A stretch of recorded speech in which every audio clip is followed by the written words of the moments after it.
Bismillahirrahmanirrahim. Assalamualaikum warahmatullahi wabarakatuh. Alhamdulillahi ala ihsani wa syukru lahu ala taufiqihi wa amtinani wa asyhadu an la ilaha illallah wahdahu la syarika lahu ta'ziman li sya'ni wa asyhadu anna Muhammadan abduhu wa rasuluhu da'ila ridwani. Allahumma salli alaihi wa ala alihi wa ashabihi ikhwani. Hadirin hadirat yang dirahmati oleh Allah Subhanahu wa taala, kita melanjutkan bahasan kita tentang faedah-faedah yang kita ambil dari surat Al-Kahfi. Insyaallah pada malam hari ini kita akan membahas surat Al-Kahfi ayat 27, 28, 29, 30 dan 31 ya. Mudah-mudahan bisa kita selesaikan dalam pertemuan kita malam hari ini.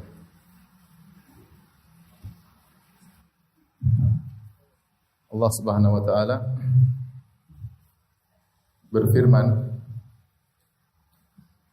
"Watlu ma uhiya ilaika min kitabi rabbik la mubaddila li kalimatihi wa lan tajida min dunihi multahada." Kata Allah Subhanahu wa taala, bacakanlah ya apa yang diwahyukan kepada engkau wahai Muhammad dari firman-firman Allah Subhanahu wa taala. La mubaddila li kalimatihi, tidak ada yang bisa mengganti kalimat-kalimat Allah, wa lan tajida min dunihi multahada. Engkau tidak akan menemukan selain Allah sebagai tempat bersandar. Kita tuliskan ayatnya.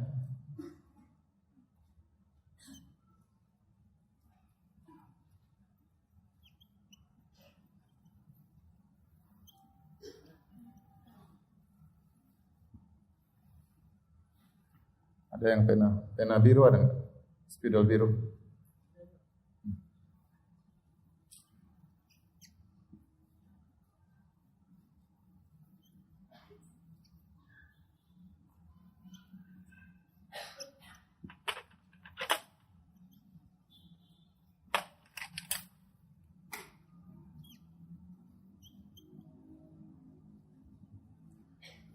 Baik, kita artikan terlebih dahulu sebelum kita jelaskan. Allah Subhanahu wa taala berfirman, "Watlu", bacakanlah, bacakanlah. "Ma uhiya ilaika", apa yang diwahyukan kepadamu. Apa yang diwahyukan kepadamu.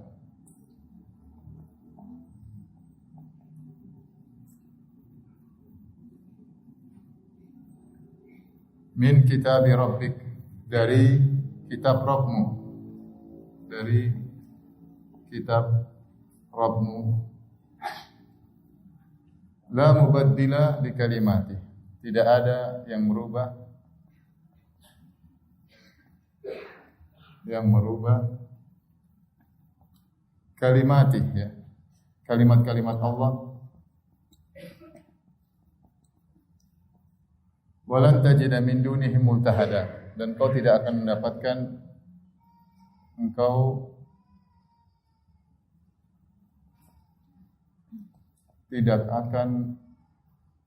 mendapatkan selain Allah multahada, tempat bersandar.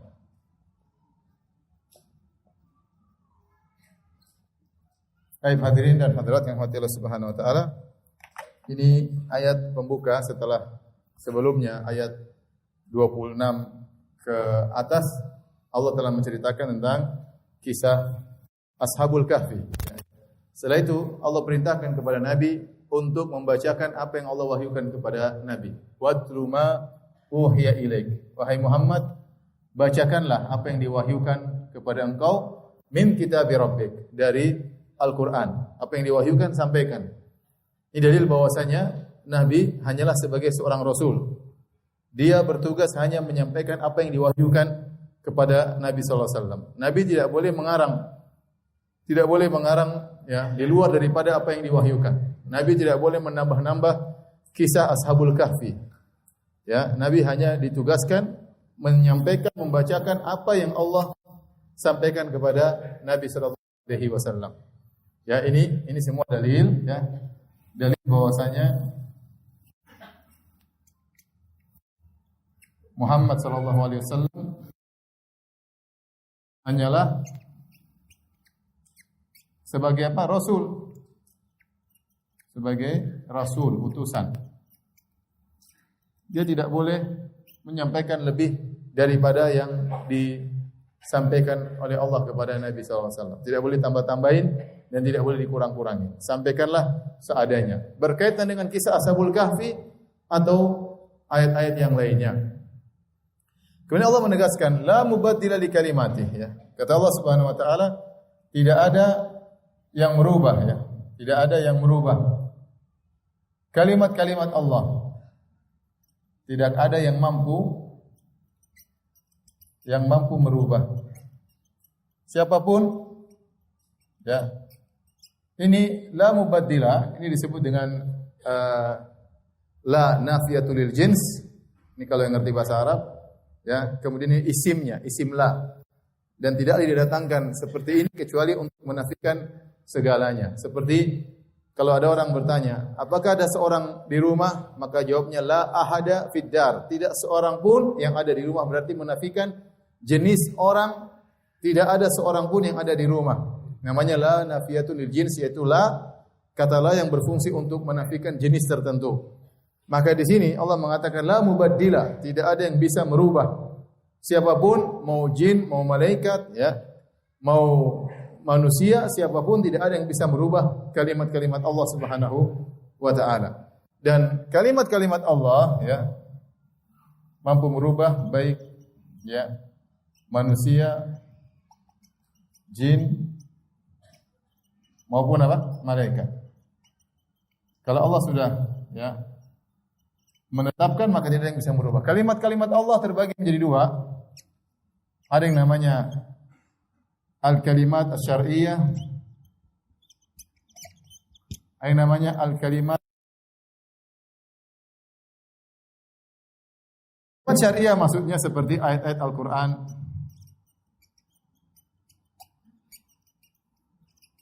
Kalimat kauniyah maksudnya ketetapan takdir Allah. Ketetapan takdir dan janji Allah.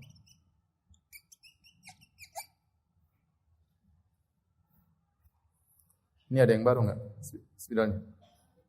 Ada yang baru itu. Yang baru keluarin semua.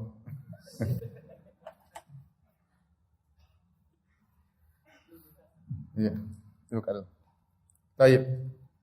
Perhatikan di sini, Allah mengatakan tidak ada yang bisa merubah kalimat-kalimat Allah. Ditinjau dari Al-Qur'anul Karim, ya.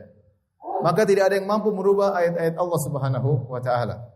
Allah menjaga Al-Qur'anul Karim dari dulu sampai sekarang, tidak seorang pun yang mampu menambah satu huruf pun dalam Al-Qur'an. Kalau ada yang menambah, maka pasti ketahuan.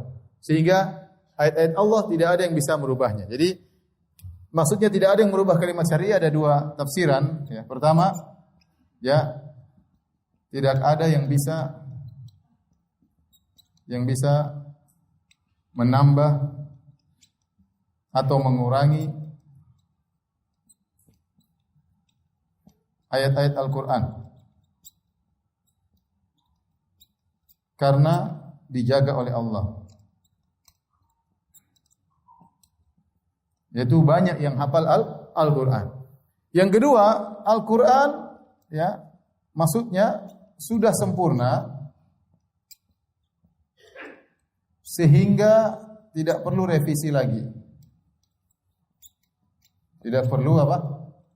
Revisi. Sampai hari kiamat tidak perlu ada revisi terhadap Al-Quran. Karena sudah sempurna. Berbeda dengan pernyataan-pernyataan manusia, hukum-hukum manusia yang ada expirednya, terkadang mengalami revisi, terkadang cocok pada suatu kaum, tidak cocok pada kaum yang lain, terkadang mau dibuat sudah demo orang banyak, yang macam-macam. Ya, adapun aturan-aturan syariat dalam Al-Quran semua sudah sempurna, tidak perlu direvisi. Al-Quran sempurna dari segala sisi, dari segala hukum-hukumnya, dari segala kabar-kabarnya, tidak perlu ada revisi, karena tidak ada kesalahan. Dari sisi bahasa, orang yang pakar bahasa Arab tahu bahwasanya bahasa Arab yang termaktub dalam Al-Quran sangat apa? Sempurna, sehingga tidak perlu revisi sama sekali. Coba kita bandingkan dengan produk manusia. Oh, ini bahasanya kurang tepat. Oh, ini bahasanya kurang baku misalnya. Oh, ini perlu tambahan, ini perlu pengurangan, dan seterusnya. Ya, adapun Al-Quran sempurna, maka tidak perlu direvisi sampai hari kiamat. Ya. Ini dua tafsiran tentang tidak ada yang bisa merubah kalimat-kalimat Allah Subhanahu wa taala yang syar'iyyah. Tafsiran yang kedua tentang kalimat-kalimat al-kauniyah, ketetapan Allah dan takdir Allah tidak ada yang bisa merubahnya. Allah sudah menetapkan di Lauhil Mahfuz. Allah telah menggariskan sunnatullah berlaku, bahwasanya orang-orang yang bertakwa aturannya begini, orang-orang yang membangkang aturannya begini, apa yang akan dia dapatkan di dunia bagaimana, di akhirat bagaimana, semua ketetapan Allah sunnatullah sudah berlaku, tidak ada yang bisa merubahnya. Paham maksudnya? Jika Anda berbuat kesyirikan, Anda akan siksa di neraka jahanam. Itu sudah tidak bisa dirubah aturan baku. Jika Anda beriman kepada Allah Subhanahu wa taala, bertauhid kepada Allah, Anda akan masuk surga kekal di dalamnya. Ini aturan kata Allah, la mubaddila li kalimati. Tidak ada yang bisa merubah aturan Allah baik yang syariah maupun yang kauniyah. Paham sampai di sini? Kemudian kata Allah Subhanahu wa taala, "Walan tajida min dunihi multahada." Dan kau Muhammad, engkau wahai Muhammad, tidak akan mendapatkan selain Allah multahada. Multahada diambil dari al-lahad. Diambil dari bahasa Arabnya lahad, yaitu condong atau miring. Miring atau condong. Makanya orang waktu dikubur ada dua model, ada namanya syak, ada namanya lahad. Syak itu lubangnya di tengah begini, berarti syak. Dikubur begitu. Kalau enggak yang sunnahnya lahad. Digali sebelah miring. Kalau bisa lahad maka itu yang terbaik. Kalau kondisi tanah tidak memungkinkan maka dengan model apa? Syak. Tetapi lahad maksudnya miring. Maksudnya multahada maksudnya multaja'a, yaitu tempat orang yang kemudian dia condong berpegang kepadanya, maka Allah ingatkan, wahai Muhammad, kau tidak akan menemukan tempat bersandar, tempat kau condong kepadanya kecuali Allah Subhanahu wa taala. Kata sebagian ahli tafsir seperti Imam Al-Qurtubi rahimahullah, seandainya ini ancaman bagi Nabi sallallahu alaihi wasallam. Seandainya engkau tidak menyampaikan sesuai dengan yang aku perintahkan. Seandainya kau tambah-tambah kisah Al-Kahfi, Ashabul Kahfi. Seandainya kau kurang-kurangi kisah Ashabul Kahfi. Kau tidak menyampaikan sebagaimana seadanya, ada yang kau simpan, ada yang kau tambah, maka celaka engkau wahai Muhammad, kau tidak akan menemukan tempat berlindung kecuali siapa? Allah Subhanahu wa taala. Ini dalil bahwasanya Muhammad itu hanyalah sebagai seorang apa? Rasul. Tugasnya hanya menyampaikan. Dia enggak bisa ngarang sendiri. Dia enggak bisa ngarang sendiri.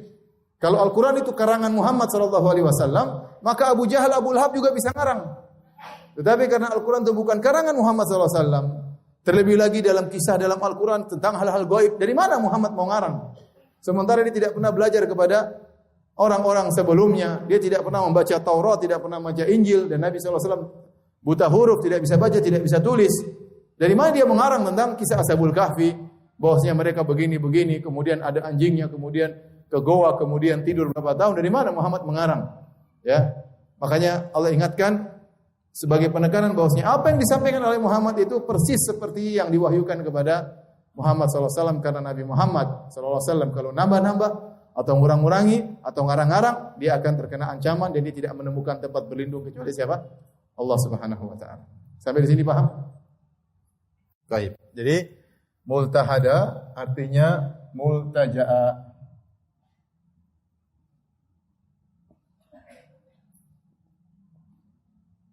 Tempat bersandar.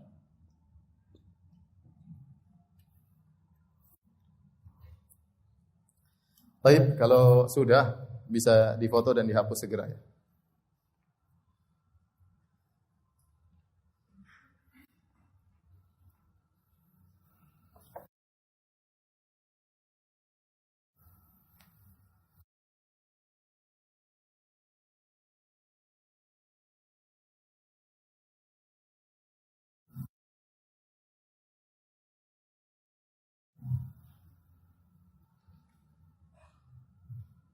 Tapi fotonya jangan lama-lama, hapus. Hah? Iya lanjut lagi situ. Situ. Hapus ya.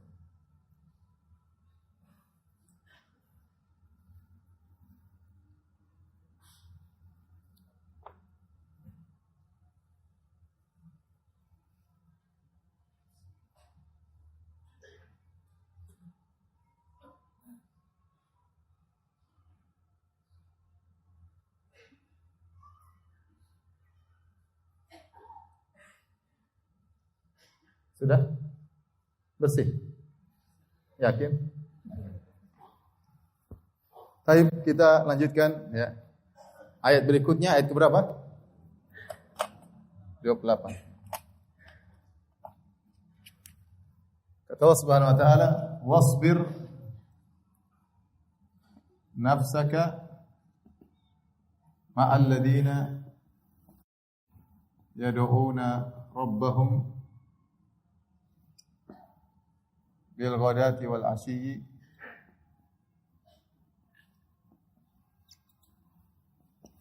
yuriduna wajhah wala ta'du aynaka anhum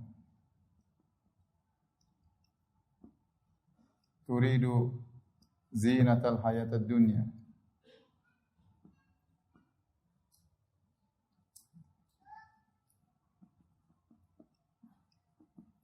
wala tuti' man aghfalna qalbahu an dzikrina wattaba'a hawa wa kana amruhu furuta." Kita lanjutkan. Wala tuti' man aghfalna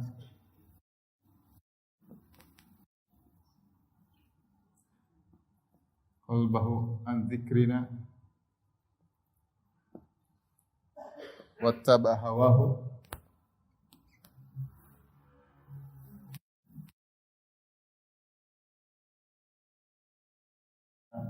amruhu furata. Baik, kita terjemahkan terlebih dahulu ya. Kata Allah Subhanahu wa taala, sabarkanlah dirimu, perintah. Sabarkanlah jiwamu untuk bersama orang-orang yang berdoa kepada Rabb-Mu. Untuk bersama orang-orang yang berdoa pada Rabb mereka di pagi hari dan petang hari, di petang hari, di pagi hari dan petang hari. Yuriduna wajhah, mereka mengharapkan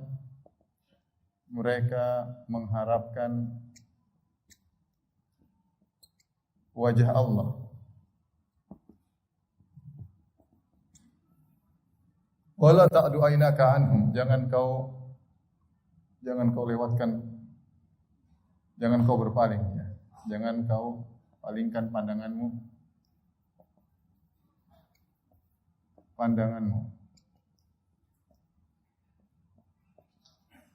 dari mereka.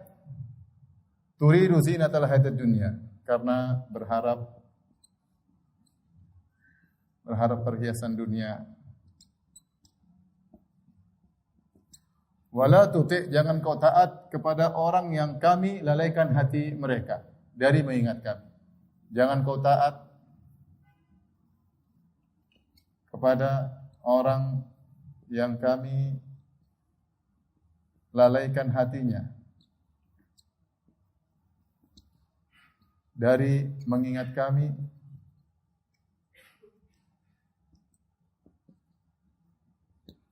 Dan dia mengikuti hawa nafsunya,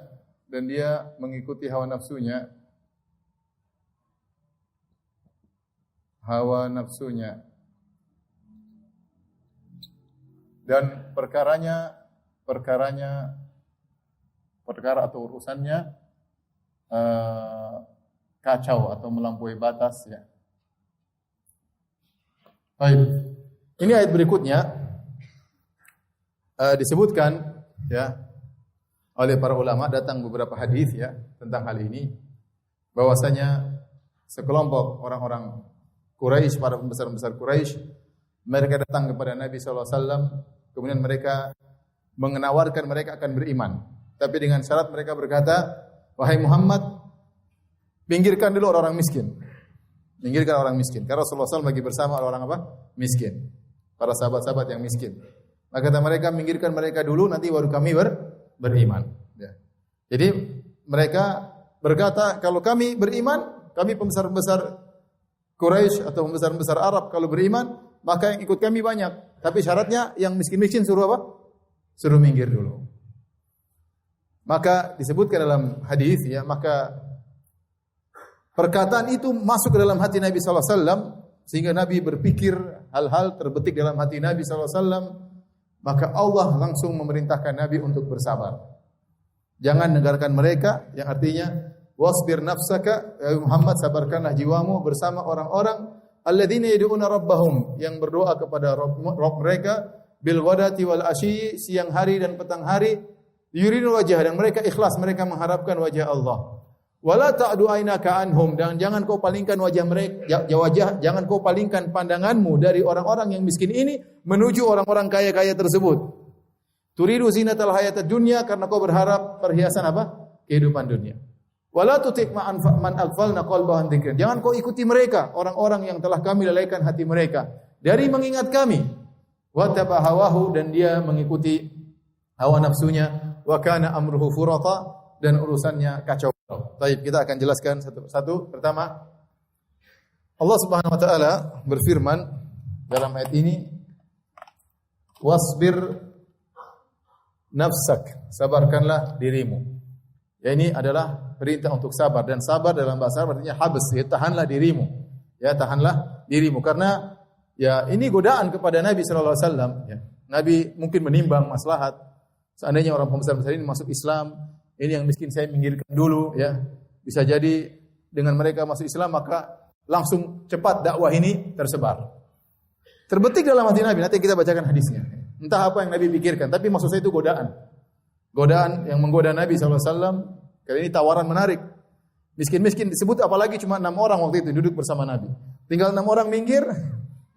Kemudian yang kaya-kaya masuk Islam, semua masuk Islam. Yang ini minggir, tidak ada masalah. Ya. Mungkin ada godaan seperti itu, tapi Nabi sempat berpikir, ya, memikirkan maslahat dan mudarat, tawaran menarik dan macam-macam. Maka Allah langsung memberi wahyu kepada Nabi SAW agar tegar, jangan terpengaruh dengan perkataan orang-orang yang sombong tersebut. Ya, jangan sampai mereka sombong. Kalau kami masuk Islam Muhammad, semua orang akan ikut. Tapi 6 orang itu yang miskin-miskin tolong apa? Minggirkan. Maka Allah mengatakan wasbir nafsaka, sabarkanlah dirimu bersama orang-orang yang berdoa kepada Rabb mereka di pagi hari dan petang hari. Masalah pagi dan petang ini ada 2 pendapat ya. Apa maksudnya pagi dan petang? Ada khilaf dalam menurut ahli tafsir, ada yang mengatakan maksudnya pagi dan petang maksudnya selalu. Maksudnya selalu. Ini ungkapan orang-orang Arab kalau mengatakan selalu artinya pagi dan apa? Petang. Kamu ini pagi sore ke sini terus, maksudnya selalu datang ke sini. Paham? Itu ungkapan, sehingga maksudnya hendaknya kau sabarkan dirimu kepada orang yang selalu beringat kepada Allah Subhanahu wa taala. Pendapat yang kedua, pagi petang, yang maksudnya benar-benar pagi dan petang. Benar-benar pagi dan petang, artinya 2 waktu ini adalah 2 waktu spesial. Ini 2 waktu spesial untuk mengingat Allah, untuk berzikir. Sebagian ulama menyebutkan kenapa? Karena di waktu pagi seorang belum aktivitas bekerja. Pada subuh dia berzikir kepada Allah Subhanahu wa taala, sampai matahari terbit, maka waktu dia konsentrasi penuh untuk mengingat Allah Subhanahu wa taala ya. Ya, seharusnya demikian. Tapi kita zaman sekarang pada subuh sudah buka WhatsApp, jadi repot. Ya, kalau zaman dahulu sudah pada subuh sampai matahari terbit sudah enggak ada yang ganggu. Ya. Sibuk kita berzikir kepada Allah Subhanahu wa taala. Demikian juga waktu petang, orang sudah pulang dari kerja. Pulang pada asar, saatnya dia ingat Allah Subhanahu wa taala. Bukan berarti di siang hari setelah terbit matahari sampai petang kita tidak mengingat Allah. Kita ingat Allah, tapi beda kondisinya. Makanya isyarat bahwasanya Allah suka kita konsentrasi untuk mengingat apa? Allah Subhanahu wa taala. Maka disebutkan 2 waktu ini, pagi dan petang, menunjukkan keistimewaan waktu ini. Oleh karenanya disyaratkan juga namanya zikir pagi petang. Ya. Zikir pagi petang. Pendapat pertama mengatakan maksudnya pagi petang, maksudnya selalu. Tapi Allah alam saya lebih condong pada pendapat kedua, bahwasanya yang dimaksud dengan pagi dan petang benar-benar pagi dan apa? Petang. Ini menunjukkan mereka orang-orang yang mengkhususkan waktu untuk di pagi hari mengingat Allah dan untuk di petang hari mengingat Allah. Sejak salat subuh sampai terbit matahari mereka mengingat Allah, dan sejak salat asar sampai terbenam matahari mereka konsen untuk mengingat Allah Subhanahu wa taala. Allah sebutkan mereka ini orang-orang ikhlas. Yuriduna wajhah. yang mereka mengharapkan wajah Allah Subhanahu wa taala. Dan ini dalil bahwasanya seorang berusaha mencari teman-teman yang ikhlas, ya. Dalil seseorang selektif dalam berteman. Berusaha mencari orang-orang yang ikhlas.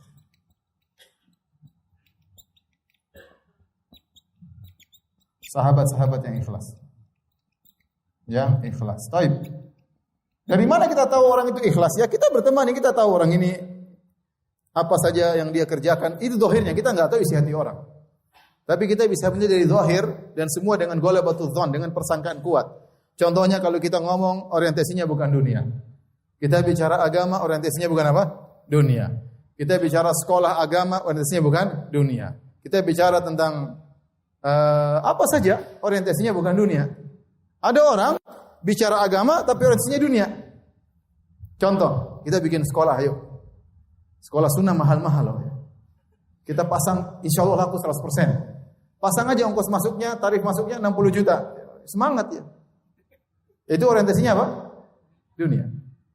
Beda kalau dia bilang kita 60 juta ini kita akan subsidi silang untuk anak yatim, berarti harusnya akhirat. Orang bagaimanapun akan nampak tujuan dia dunia atau akhirat pasti kelihatan. Jangan terpedaya dengan bajunya yang lesu ya. Kadang bajunya lesu pikirannya otaknya dunia semua, cuma nggak dapat. Ada orang penampilan oke tapi otaknya bukan dunia. Ini pengalaman saya lihat sendiri. Ya, jadi bagaimana kita mengetahui dia orientasinya dunia atau akhirat? Ya kita sering bergaul dengan dia, kita akan tahu. Maka kita disuruh selektif.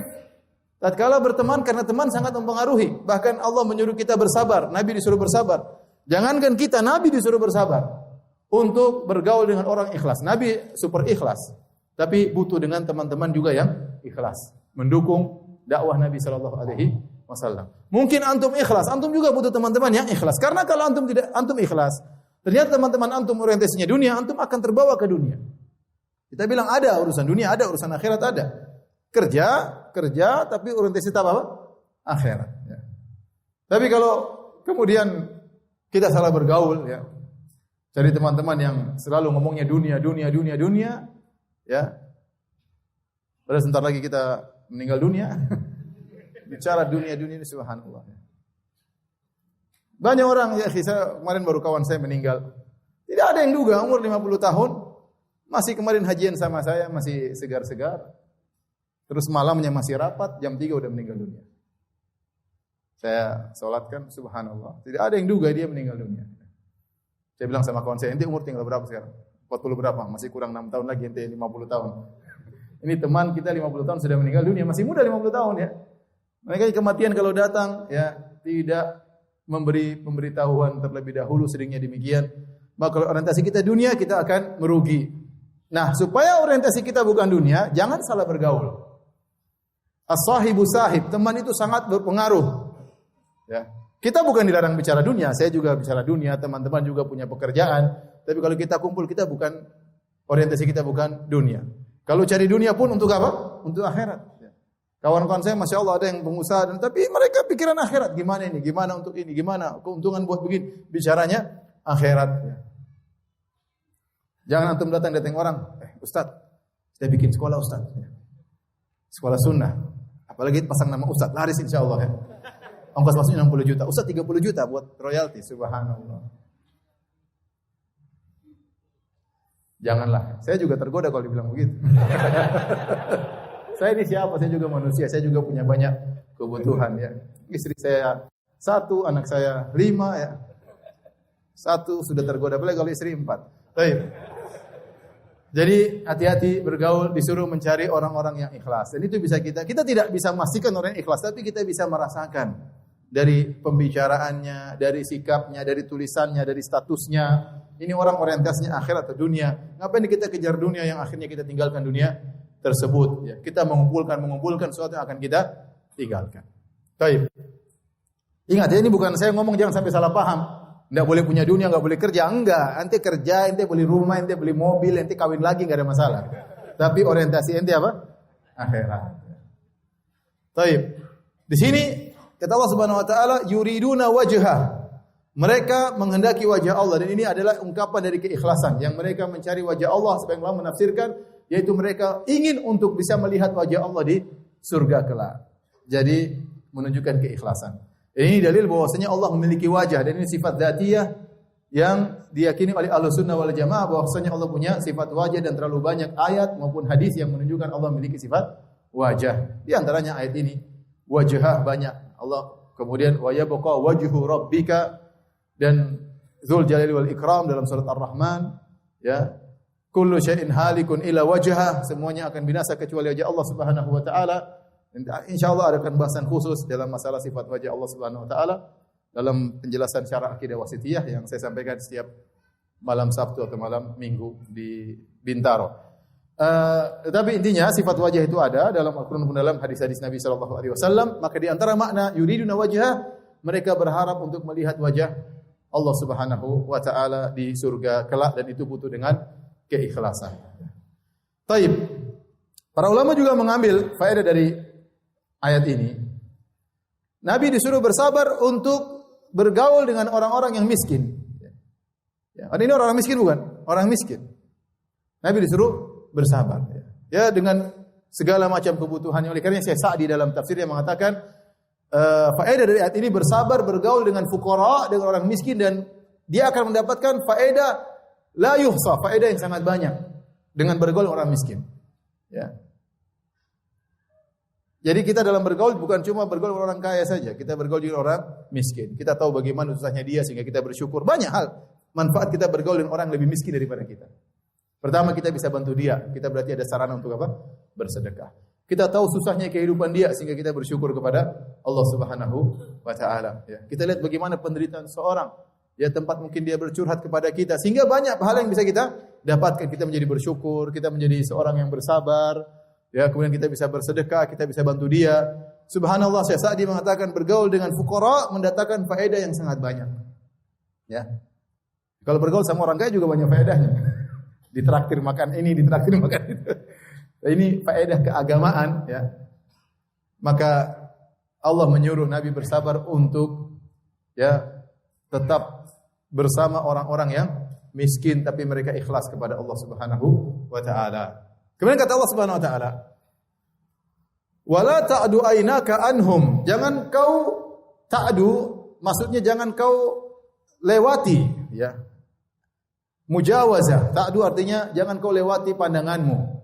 Tetapi harusnya, ya, kalau dalam bahasa Arab ada ya'du, ya, dalam bahasa Arab ada ya'du, itu harusnya dia yata'adda bi nafsihi. Dia tidak butuh huruf pembantu seperti ba atau an, tidak perlu.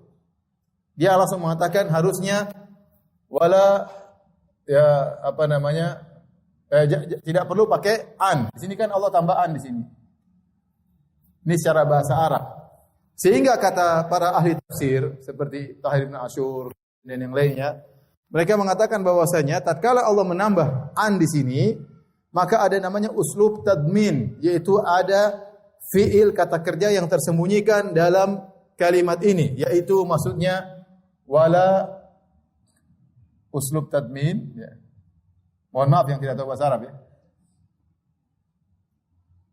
Kenapa harus saya sebutkan? Karena ini ceramah nanti ditranskrip, ya. Insyaallah mudah-mudahan bisa menjadi, insyaallah juz 29 yang sebagainya pernah saya sampaikan di sini, juz 27, juz 26 sekarang sedang dibikin jadi apa? Buku, ya. Insyaallah juz 29 di tengah Februari sudah terbit, ya. Jadi antum sabar yang tidak tahu bahasa Arab, ya. Uslub tadmin maksudnya ada fiil yang tersembunyikan, seakan-akan Allah berkata wala ta'du aynaka, ya, wa a'rid anhum, ya. Jangan kau berpalingkan wajahmu, dan hendaknya wala tu'rid, ya, wa tu'rid anhum, dan jangan kau berpaling dari mereka, ya. Artinya Allah Subhanahu wa taala menyuruh Nabi sallallahu alaihi wasallam untuk bersabar dengan mereka dan jangan berpaling menuju kepada orang-orang orang-orang kaya, tapi berpalinglah dari orang-orang kaya dengan bersabar bersama orang-orang miskin. Kemudian Allah katakan, turidu zinatal hayatid dunya. Hanya karena kau menghendaki perhiasan apa? Dunia. Dunia memang indah.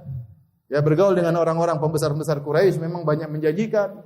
Ya, tapi Allah ingatkan bahwasanya itu hanyalah kehidupan dunia yang akan sirna. Kemudian kata Allah Subhanahu wa taala, wala tuti' man aghfalna qalbahu an dzikrina, dan janganlah kau ikuti orang yang kami palingkan hatinya.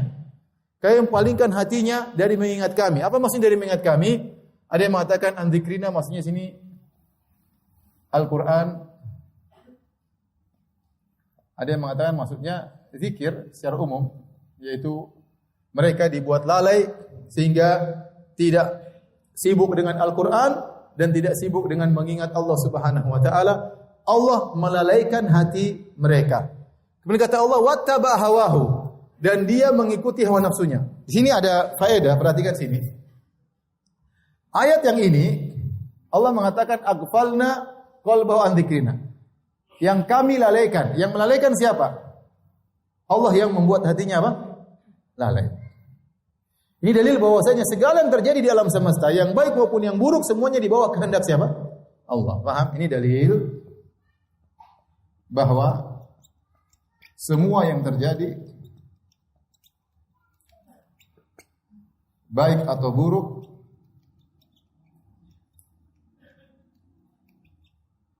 semua di bawah kehendak Allah.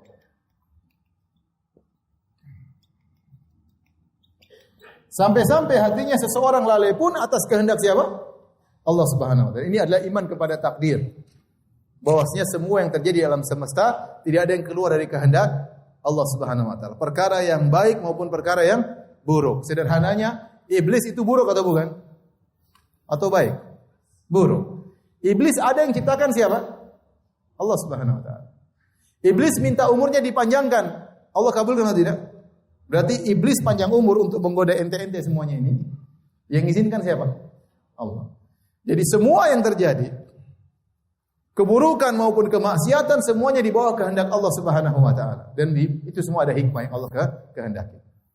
Setelah itu Allah mengatakan wattaba hawahu. Orang yang sama yang Allah lalaikan hatinya, dialah yang mengikuti hawa nafsunya. Untuk ayat ini Allah menyandarkan perbuatan kepada dirinya. Dia mengikuti hawa nafsunya. Di sini Allah menyandarkan perbuatan kepada Allah, bahwasanya Allah yang mentakdirkan demikian, dan di ayat lafal setelahnya wattaba hawahu, dan dia mengikuti hawa nafsunya. Ini dalil bahwasanya perbuatan hamba disandarkan kepada dirinya.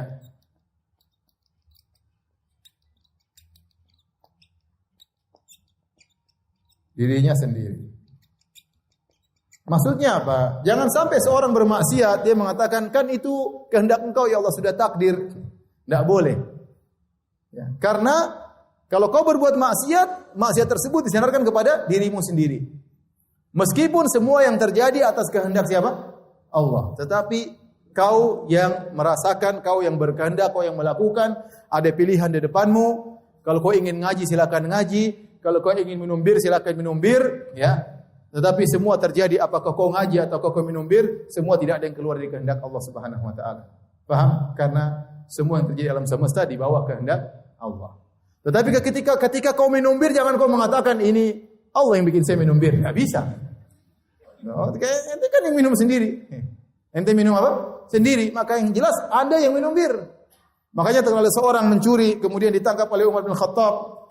Kemudian dia berkata, wahai Umar, saya mencuri karena takdir Allah Subhanahu wa taala. Kata Umar, saya potong tanganmu juga dengan takdir Allah Subhanahu wa taala. Jangan sampai seorang di akhirat, ya Allah, saya masuk neraka karena takdirmu. Gimana? Saya dulu terpaksa minum khamar. Siapa bilang terpaksa? Kau bisa milih kok. Kau bisa milih mau minum khamar atau tidak. Sekarang antum punya pilihan enggak? Punya pilihan. Ya. Sehingga semua yang terjadi memang kehendak kita, tapi kehendak kita semuanya di bawah kehendak siapa? Allah Subhanahu wa taala. Kemudian kata Allah, wa kana amruhu furata, dan perkara orang ini kacau. Jangan kau ikuti Muhammad orang seperti ini yang dia hanya pikir dunia, hatinya lalai tidak ingat Allah Subhanahu wa taala.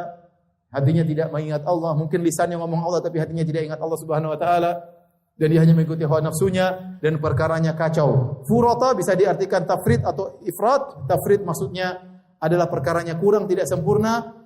Ifrat maksudnya perkaranya berlebih-lebihan. Dia sombong, dia angkuh. Itu maksudnya furata, artinya perkaranya kacau. Taib. Kalau sudah masih ada ayat terakhir, silakan dihapusnya.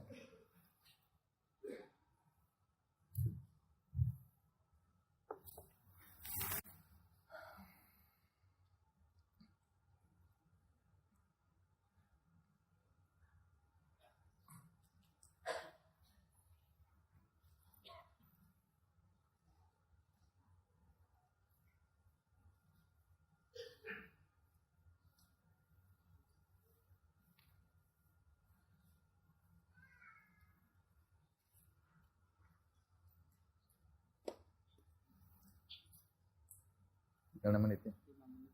Habis azan kita lanjut lagi. Habis salat.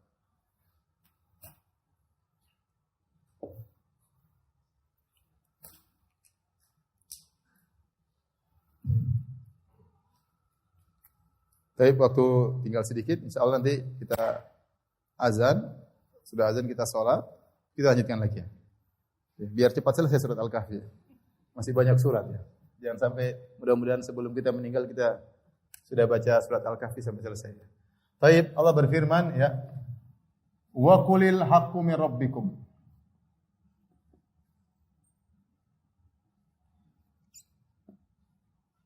Faman syaa'a falyu'min wa man syaa'a falyakfur. Falyakfur. Inna a'tadna lidh-dhalimina naran ahata bihim suradikuha wa iyastaghithu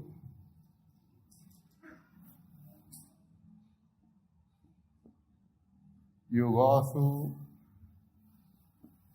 bima'in kalmuhli yashwil wujuh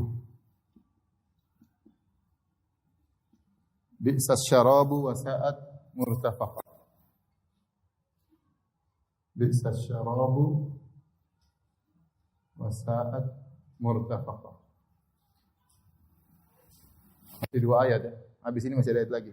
Tapi kita lanjutkan. Allah Subhanahu wa taala berfirman dalam ayat ini, kata Allah Subhanahu wa taala, wa qulil haqqu min rabbikum, katakanlah kebenaran al-haq ya dari Rabbmu. Barang siapa yang ingin silakan beriman, barang siapa yang ingin silakan kufur. Siapa yang ingin silakan beriman. Siapa yang ingin silakan apa? Kufur. Silakan kafir. Namun ingat, kami siapkan bagi orang yang zalim neraka jahanam. Kami siapkan bagi orang-orang yang zalim neraka jahanam. Neraka yang suradikuha, suradik itu apa ya kalau bahasa Arab? Artinya pinggirannya atau pagarnya ya. Pagarnya meliputi mereka. Wa iyastaghitsu yughatsu, kalau mereka minta tolong, minta minum atau minta tolong, mereka ditolong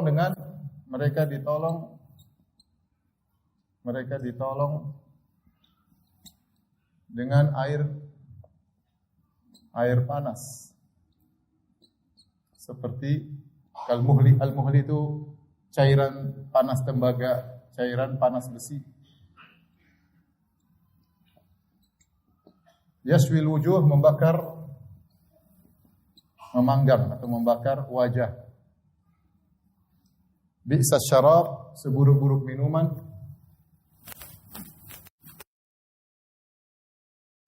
Seburuk-buruk tempat istirahat.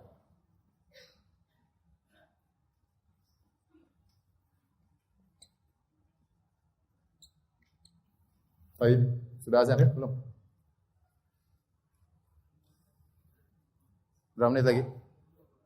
2 menit, masih boleh. Allah berfirman, wa qulil haq, wahai Muhammad katakanlah al-haqqu min rabbikum, kebenaran datang dari Allah Subhanahu wa taala. Artinya apa? Allah menyuruh Nabi sampaikan kepada pembesar-pembesar Quraisy tadi. Terserah kalian, mau beriman oke, mau kafir juga oke. Jangan kalian mentang-mentang ya. Kalau itu yang miskin-miskin minggir, kami akan apa? Beriman.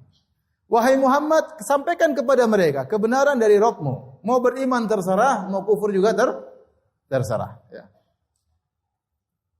Kata orang-orang liberal, bahwasanya ayat ini menunjukkan ya bebas berkeyakinan. Karena Allah kasih izin. Dan ini benar, saya karena disertasi saya tentang masalah ini. Jadi mereka potong ayat ini, kata mereka di antara hak privasi yang tertinggi adalah privasi tentang keyakinan. Dan ternyata kita bebas. Allah tidak ikut campur dalam urusan privasi keyakinan. Mau kafir oke, mau muin apa? Oke. Inti makanya jangan maksa-maksa orang untuk masuk Islam ya. Masing-masing. Allah kasih izin ya. Faman syaa'a falyu'min. Barang siapa ingin beriman silakan beriman. Wa man syaa'a barang siapa mau berkehendak falyakfur silakan apa? Kafir. Dalilnya ini jelas bahwasanya boleh milih. Jadi ateis oke, jadi kafir oke, ada izin dari Allah Subhanahu wa taala. Subhanallah mereka potong ayat. Coba baca selanjutnya. Inna a'tadna kami siapkan orang-orang kafir neraka. Itu berarti pilihan apa tawaran atau paksaan? Jadi mereka memang begitu ya. Baik, silakan azan. Insyaallah nanti habis salat kita lanjutkan. Jadi Allah berfirman dalam ayat ini, barang siapa yang ingin silakan beriman, barang siapa yang ingin silakan kufur. Maka orang-orang liberal menganggap bahwasanya perintah ini adalah litakhyir ya. Liberal menganggap litakhyir itu untuk pilihan. Dan ini salah. Yang benar adalah litahdid. Ini disebutkan oleh para ahli tafsir Razi dan yang lainnya untuk ancaman. Pilihan tersebut untuk ancaman. Ibaratnya saya bilang begini sama anak saya, kamu nak, terserah kamu. Kalau kamu mau sekolah, terserah. Kalau kamu nggak mau berhenti sekolah, terserah. Tapi kalau kamu berhenti sekolah, kamu bukan anak bapak lagi. Itu pilihan apa ancaman? Ya, ancaman. Ya, bukan pilihan. Kalau kamu mau sekolah, terserah. Kalau kamu nggak mau sekolah juga terserah. Tapi kalau kamu nggak sekolah, bapak nggak akan kasih uang jajan lagi. Itu ancaman atau pilihan? Ancaman, sama seperti ini. Mau beriman silakan, mau kafir silakan. Kalau kafir siap neraka masuk neraka jahanam. Ini kira-kira pilihan atau ancaman? Ancaman lah. Semua orang juga paham. Tapi orang liberal waktu mereka nyampaikan ayat ini dipotong. Sama, makanya mereka itu sering bohong. Ngakunya ilmiah tapi pembohong besar. Dan saya sering menyampaikan dalam kajian-kajian saya, orang liberal pembohong. Karena saya baca buku-buku mereka. Buang-buang waktu baca disertasi mereka. Ternyata mereka isinya bohong. Ulama bilang gini, bohong, dipotong, potong, tukang bohong. Ilmiah ternyata tidak ilmiah. Itulah kerjaan orang-orang liberal. Kalau saya mau sebutkan nama-namanya, sebagian mereka masuk dalam jabatan-jabatan di tanah air kita. Baik. Kita lanjutkan. Jadi yang benar ini adalah ancaman ya. Dan cukup Allah menamakan barang siapa yang ingin kafir. Kafir itu perkataan tercela atau baik? Tercela, ente suruh milih. Ente mau pilih beriman atau kafir. Ini bukan pilihan, itu namanya ancaman. Mau enggak ente disebut dengan kafir? Tidak ada yang suka ya. Jadi meskipun ayatnya dipotong pun sudah jelas.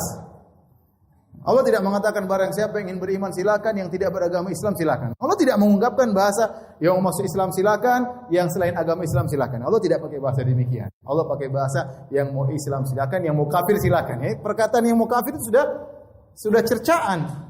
Apalagi setelah itu Allah mengatakan kami siapkan neraka jahanam. Ya. Tapi begitulah orang-orang liberal ya, merusak akidah umat Islam ya. Taib. Ayat ini juga dijadikan dalil oleh Mu'tazilah. Kata mereka, faman syaa, barang siapa yang berkehendak. Kata Mu'tazilah bahwa ya masing-masing berkehendak bebas di luar dari kehendak Allah. Di luar dari keputusan Allah. Karena mereka punya keyakinan bahwasanya perbuatan manusia bukan ciptaan Allah. Adapun Ahlus Sunnah mengatakan perbuatan hamba juga ciptaan Allah. Semua selain Allah semua makhluk. Semua selain Allah adalah apa? Makhluk. Kita ini makhluk, perbuatan kita makhluk, ucapan kita makhluk. Mereka tidak. Mereka manusia punya kehendak. Allah ciptakan, Allah biarkan bebas. Sehingga mereka di luar kekuasaan Allah Subhanahu wa taala. Dalilnya ini, barang siapa yang ingin beriman silakan, barang siapa yang ingin kufur silakan. Jawabannya tidak benar. Benar bahwasanya manusia punya masyiah, punya kudrah, ya, tetapi kudrah tersebut di bawah kudrahnya Allah Subhanahu wa taala. Kehendak manusia di bawah kehendak Allah Subhanahu wa taala. Ini sangat jelas. Kita punya kehendak, buktinya kalau kita ingin ngaji kita bisa ngaji. Kalau kita ingin minum khamar, wal iyadzubillah, bisa minum khamar. Kita ingin ada makanan, kita bisa pilih. Tinggal tunjuk ayam atau kambing selama ada pilihannya, ya. Kita bisa milih. Mau makan atau enggak, kita bisa milih. Berarti kita punya kehendak, ya atau tidak?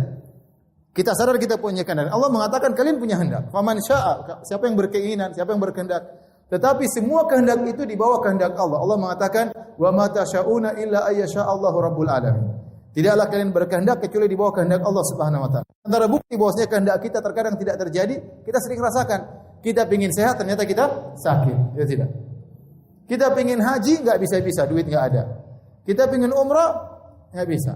Seperti saya berdiri gini.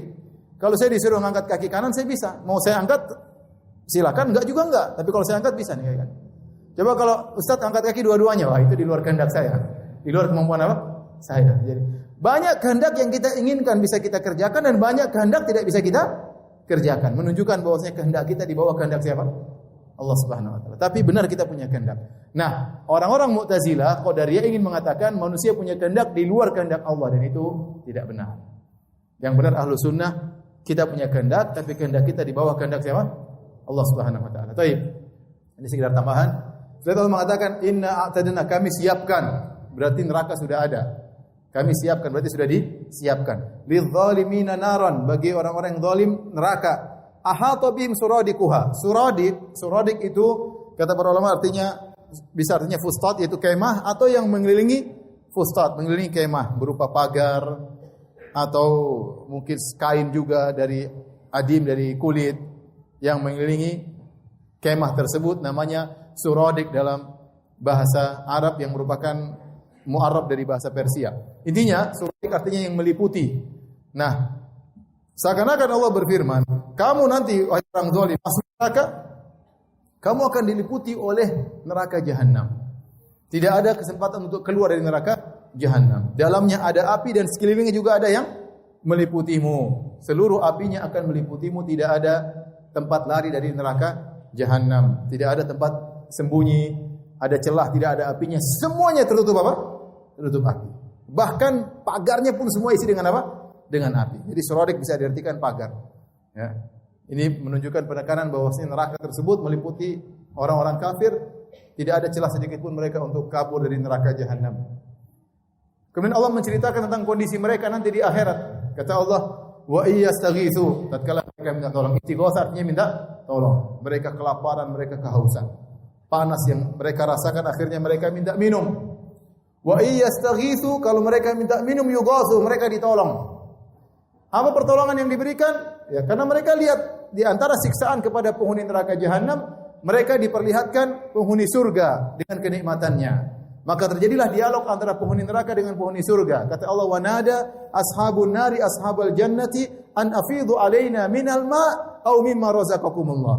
Berteriaklah penghuni neraka kepada penghuni surga, "Wahai penghuni surga, berikanlah sebagian air minum kalian. Ya, kami kehausan. Berikanlah sebagian makanan kalian. Kami kehausan." Itu siksaan yang sangat pedih. Mereka sudah disiksa dan mereka melihat orang-orang penghuni surga sedang bernikmat-nikmat. Bertambah kesedihan mereka dan mereka mencoba minta tolong, berikanlah minum kepada kami. Kata Allah, yughasu, mereka ditolong. Tapi ditolong dengan apa? Bima'in kalmuhli, dengan air yang sangat panas. Al-muhl itu leburan besi atau perak atau tembaga, dan tidak mungkin besi menjadi lebur kecuali panasnya ribuan apa? Derajat. Tidak mungkin dia melebur kecuali panasnya ribuan derajat. Perak juga tidak mungkin melebur kecuali panasnya ribuan derajat. Ini menunjukkan panasnya luar biasa. Kal muhli yaswil wujuh. Ketika mereka mau minum, langsung membakar kulit wajah mereka. Dan kata para ulama seperti Tahir bin Asyur dalam tafsirnya mengatakan rasa panas paling amat tersiksa tatkala mengenai wajah, ya, tatkala mengenai wajah. Mereka minum langsung wajah mereka, kulit wajah mereka terlepas karena saking panasnya. Belum kena airnya, wajah mereka semua sudah terlepas dari daging-dagingnya lepas, ya karena saking panasnya. Namun mereka harus minum. Akhirnya mereka minum, ya, wasuqu ma'an hamiman faqata'a am'a'ahum. Kata Allah, mereka diberi minum dengan air yang sangat panas, akhirnya mencabik-cabik usus mereka. Bayangkan leburan besi dimasukkan, kira-kira kayak apa ya? Usus hancur lah. Tapi mereka saking hausnya mereka harus minum. Saya sering sampaikan ini seperti orang yang terkena morfin, dia tahu itu bahaya tapi dia harus pakai. Karena dia kalau tidak dia semakin tersiksa, ternyata dia pakai morfin semakin tersiksa lagi. Ya, maka mereka diberi air minum seperti ini yang bakar wajah-wajah mereka. Talfah wujuhahumun nar. Jadi wajah itu paling mudah ya terasa sakit terkena panas. Kata Allah, bi'sas syarab, sungguh buruk minuman mereka. Ya jelas sungguh buruk. Ya. Sangat panas mencabik-cabik wajah mereka, merobek usus mereka. Wa sa'at murtafaqa. Murtafaqa dalam bahasa Arab artinya tempat istirahat. Irtifaq dalam bahasa Arab itu ittika, begini namanya irtifaq. Dari siku. Ya. Dari arifq artinya istirahat, kelembutan. Jadi kalau orang sudah santai dia duduk, mungkin istirahat dia duduk begini sambil irtifaq, ya. Itu namanya irtifaq atau tempat yang namanya murtafaqah, tempat istirahat. Tetapi apakah mereka istirahat? Jawabannya tidak. Kata para ulama, ini Allah sedang menggunakan ungkapan-ungkapan untuk tahakkum, yaitu untuk ngejek mereka. Makanya Allah mengatakan mereka ditolong, tapi tolongnya dengan apa? Dengan air yang sangat apa? Panas. Allah mengatakan mereka dapat tempat istirahat, tapi tempat istirahat yang terburuk, yaitu mereka disiksa. Kalau mereka kafir abadi selama-lamanya di dalam neraka jahanam, ya.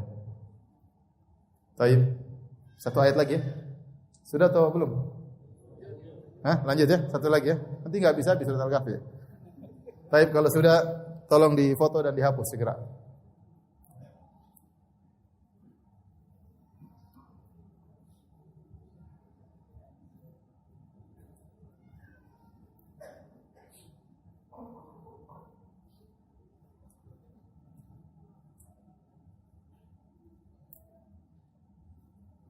Baik, dihapus silakan. Semuanya.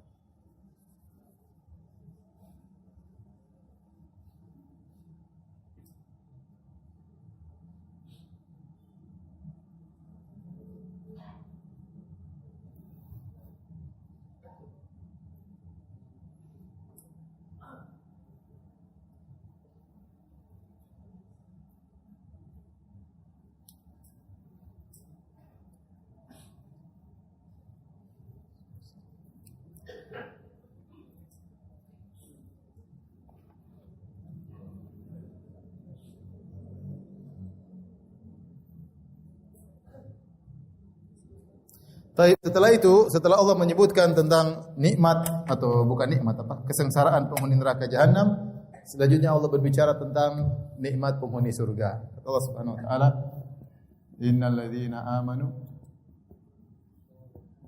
wa amilus salihat inna la nudhi'u ajra man ahsana amala." Ulaika lahum jannatu adnin tajri min tahtihimul anhar yuhallawna fiha min asawira min dhahabin wa yalbasuna thiyaban wa thiyaban khudran min sundusin min sundusin wa istabraq muttaqiina fiha 'alal ara'ik ni'ma sawabu wa hasunat murtafaq dan seterusnya. Baik, kata Allah Subhanahu wa taala, sungguhnya orang-orang yang beriman dan beramal saleh, ya, beriman dan beramal saleh. Selalu saya ingatkan bahwasanya kalau masuk surga harus dua-duanya, beriman dan beramal saleh, ya. Kalau hanya beriman tidak beramal saleh, jadilah Yahudi, punya ilmu tapi tidak diamalkan, beramal saleh tidak punya ilmu seperti Nasara. Harus dua-duanya, beriman dan beramal saleh. Inna sungguhnya kami la nudhi ajra man ahsana amala. Harus berbuat ihsan. Dalam ibadah berbuat ihsan, itu beribadah berusaha seakan-akan melihat Allah, kalau tidak bisa melihat Allah seakan Allah melihat dirinya. Itu dia berbuat ibadah sebaik-baiknya. Kami tidak akan menyia-nyiakan, tidak akan melupakan pahala, ya, orang yang melakukan amal ahsan, amal yang baik. Jadi jangan khawatir, tidak ada sedikit pun amal soleh kita yang dilupakan oleh Allah Subhanahu wa taala. Anda tersenyum ada pahalanya dan Allah tidak akan lupakan tersebut. Pasti ada jawabannya, pasti ada balasannya. Anda berbuat baik sedikit pun, hanya sekedar tersenyum, hanya sekedar orang, hanya sekedar kasih bantu pikiran, hanya sekedar nasihat, hanya sekedar share kebaikan, yang penting Anda niatnya tulus, maka semua itu ada pahalanya, tidak mungkin terlupakan oleh Allah Subhanahu wa taala, ya. Jadi harus merasa tenang. Saya sudah lakukan, Allah sudah tahu, selesai. Mau orang lupakan, mau orang tidak peduli, mau yang kita bantu lupa dengan kita, enggak ada masalah. Allah tidak akan apa? Lupakan tersebut. Wa may ya'mal mithqala dzarratin khairan yarah. Barang saya melakukan kebajikan meskipun sebesar dzarrah, sekecil apapun, dia akan melihat hasilnya, kan Allah tidak menyia-nyiakan perbuatan orang berbuat kebajikan. Kata Allah, ulaika lahum jannat. Bagi mereka surga, taman-taman surga. Taman-taman surga Aden. Aden maksudnya kekal, tempat tinggal. Tempat tinggal iqamah yang kekal. Tajri min tahtihimul anhar, mengalir di bawah mereka sungai-sungai. Sungai-sungai mengalir di bawah mereka.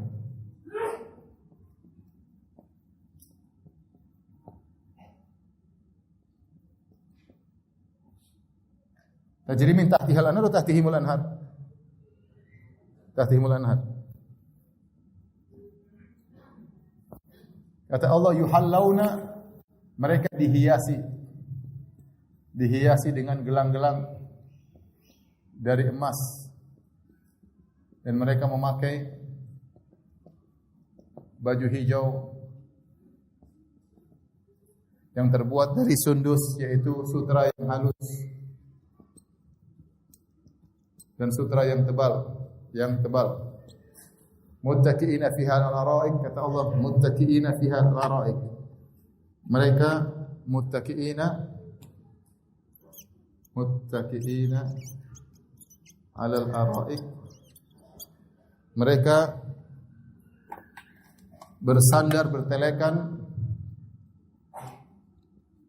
di bawah ara'ik. Ara'ik sudah pernah kita jelaskan. Ara'ik adalah dipan yang dihias. Dipan yang dihias. Ada kelambunya yang indah, ya. Bukan dipan seperti di rumah kita, enggak, ya. Ini dipan tempat tidur yang sudah dihias, tinggal ditempati sambil bersandar menikmati kenikmatan. Nikmat sawabu, dan ini sebaik-baik balasan. Wa hasunat murtafaqah, dan sebaik-baik tempat istirahat. Jadi ayat ini Allah datangkan setelah menjelaskan tentang bagaimana nasib orang-orang yang mendustakan Al-Quran, yang tidak beriman dengan Nabi Muhammad SAW. Nasib mereka mengenaskan di neraka jahanam, minta tolong dikasih air yang mendidih, dan seterusnya. Maka orang yang baca timbul pertanyaan, bagaimana dengan orang yang beriman?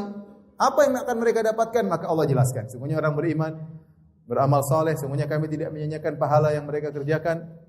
Bagi mereka taman surga, taman yang abadi.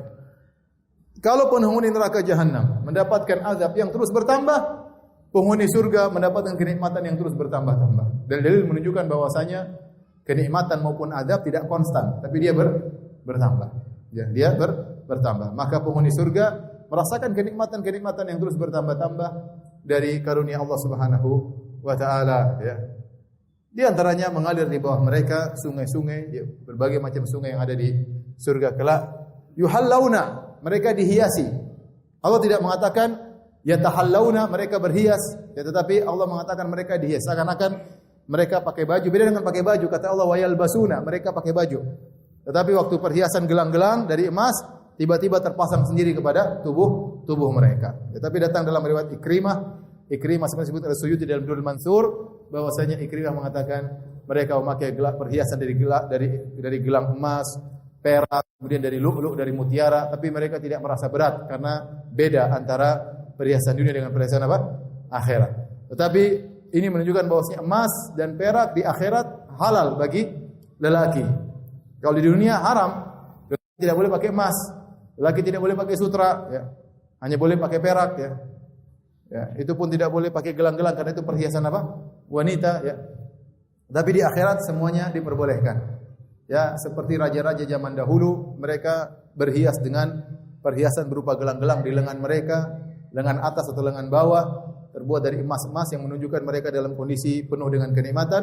Maka demikian penghuni surga, mereka ibarat raja-raja di surga mereka. Ini sudah pernah kita bahas dalam surat Al-Insan. Karena mereka diperlakukan seperti raja, ya, seperti raja, sehingga mereka memakai gelang-gelang emas yang gelang-gelang terbuat dari emas, dan dalam ayat yang lain dari perak, ya. Dan mereka memakai baju berwarna hijau. Kata para ulama, hijau tentunya tidak sama mungkin dengan hijau di sini, tapi hijau di dunia menunjukkan enak dipandang, sejuk dipandang oleh mata. Oleh karenanya banyak dokter mengatakan kalau mata bermasalah sering lihat yang hijau-hijau, ya. Tapi jangan lihat uang warna hijau, ya. Maksudnya lihat pemandangan, lihat sawah ladang warna hijau, maka itu membantu memperbaiki mata yang terganggu. Min sundus, kemudian juga mereka pakai baju berwarna hijau yang terbuat dari sutra yang halus, istabrak, sutra yang tebal. Ya, ini semua menunjukkan variasi mereka dalam pakai baju mereka tatkala di surga. Muttaqiina fiha 'alal ara'ik. Dan mereka di surga tersebut bersandar di atas al-ara'ik, yaitu dipan-dipan yang sudah dihiasi dengan kelambu-kelambu yang indah, yang sangat rapi. Bukan dipan-dipan yang kosong, tapi ada isinya. Isinya apa? Bidadari, ya. Muttaqina 'ala ra'ik, nikmat sawabu, dan itu sebaik-baik balasan, wa hasunat murtafaqa, dan sebaik-baik tempat untuk istirahat kekal abadi di surga kelak. Demikian para hadirin kajian kita pada kesempatan kali ini. Insyaallah kita lanjutkan pekan depan libur, pekan depannya lagi insyaallah taala. Kita masuk pada ayat berikutnya tentang perumpamaan yang Allah berikan dalam surat Al-Kahfi. Demikian, tidak ada tanya jawab. Subhanakallah bihamdik, asyhadu an la ilaha illa anta, astaghfiruka wa atubu ilaik. Assalamualaikum warahmatullahi wabarakatuh.